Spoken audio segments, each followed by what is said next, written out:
Bonjour, moi c'est Mélanie, j'habite à Paris depuis 12 ans, mais à l'origine je viens de Nice. Si je suis montée à la capitale, c'est pour les études. J'ai toujours voulu faire architecte et je savais que je devais quitter ma ville parce qu'il n'y avait pas d'école. Donc je me suis dit, quitte à partir, autant aller à Paris et profiter de toutes ces opportunités. Après avoir travaillé en agence, j'ai décidé d'aller plus loin et de monter ma boîte pour aider finalement les personnes en fauteuil roulant manuel à voyager et à inclure aussi du coup cette partie architecture dont je trouve l'utilité pour aller au bout de cette démarche. La passion du voyage, en vrai, c'est quelque chose qui est venu de la famille. C'est ma mère qui a toujours été passionnée par ça et qui a donné le goût à mon père et qui a ensuite transmis cette passion à mon frère et à moi. Et du coup, on est toujours partis en voyage plus ou moins loin, mais depuis toujours. Et aujourd'hui, je continue dans cette voie-là. Et clairement, je ne peux pas rester chez moi plusieurs mois sans avoir des projets de voyage ou des endroits nouveaux à découvrir. Mon voyage préféré en Europe, je pense sincèrement que c'est les Pays-Bas. J'y suis allée 2 fois. J'ai d'abord fait Amsterdam, le classique. Et j'y suis retournée l'année dernière pour faire tout un road trip pendant la saison des tulipes. Donc on a alterné entre champs de tulipes, ville. On est resté 10 jours, donc on a vraiment eu le temps de balayer tout le pays parce que finalement c'est un petit pays, donc on est très vite aux différentes extrémités. Et c'est vraiment un pays que j'adore parce que les gens sont gentils, c'est beau et vraiment on trouve il y a du charme partout. Donc c'est vraiment très agréable et puis de pouvoir passer ça d'endroits un peu nature à des villes, à des ambiances différentes, c'est vraiment quelque chose que j'apprécie beaucoup. Moi, pendant mes voyages, j'avoue que je suis quelqu'un d'assez curieuse, donc je fais souvent quand même les classiques, mais après j'aime bien chercher des endroits un peu insolites, des endroits aussi très liés à l'architecture, puisque à la base c'est mon métier. Et du coup, c'est quelque chose que voilà, j'aime bien faire, j'aime bien regarder, j'aime bien aussi partager avec des gens ces endroits auxquels on ne pense pas forcément. À Paris, j'avoue que pour ça, on est plutôt bien gâtés parce qu'il y a pas mal de lieux un peu insolites, notamment des friches. C'est des endroits qui ont été réhabilités, qui sont occupés pendant un certain temps avant d'être transformés ou redonnés à leur exploitant d'origine.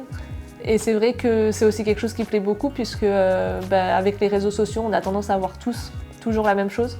Et j'aime bien montrer que oui, on peut voir ces classiques-là, mais qu'il y a aussi plein d'autres choses à découvrir et que des fois en cherchant un peu ou en n'hésitant pas à se perdre, on peut tomber sur des endroits hyper cool qui changent et qui font du bien à voir également.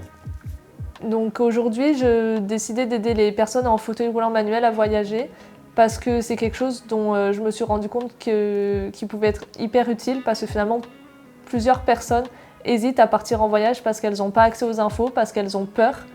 Et je me suis dit qu'après presque 30 ans d'expérience et de voyage à travers le monde entier, au final, il était un peu dommage de garder toutes ces connaissances et toutes ces expériences pour moi, qu'elles soient bonnes ou mauvaises, très clairement. Et donc aujourd'hui, j'ai décidé de les aider à plusieurs niveaux. Soit je leur propose de leur organiser des voyages sur mesure selon leurs besoins, leurs envies et voilà, leurs habitudes de voyage. Soit je décidais d'aider plutôt les professionnels du tourisme pour en fait élargir toute l'offre qui est possible pour les personnes en fauteuil et les personnes handicapées de manière générale. Donc le but c'est de mettre en avant sinon les initiatives qui sont déjà prises.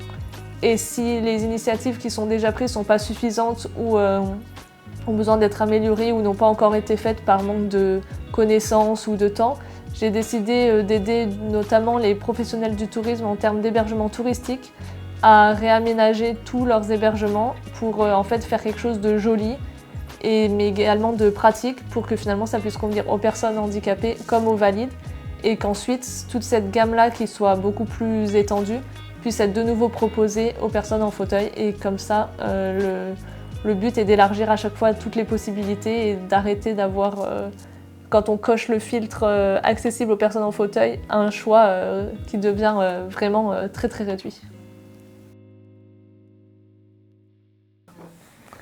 Le but de mon projet, donc, comme je disais, c'est d'aider les personnes en fauteuil roulant manuel à voyager, mais en réalité, le projet va beaucoup plus loin. En fait, l'idée, c'est de montrer que pratiquement tout est possible à partir du moment où on a les bonnes informations, qu'on est bien accompagné, En réalité, les limites sont souvent dans notre tête, même si on est d'accord qu'il y a des fois des limites qui sont réelles.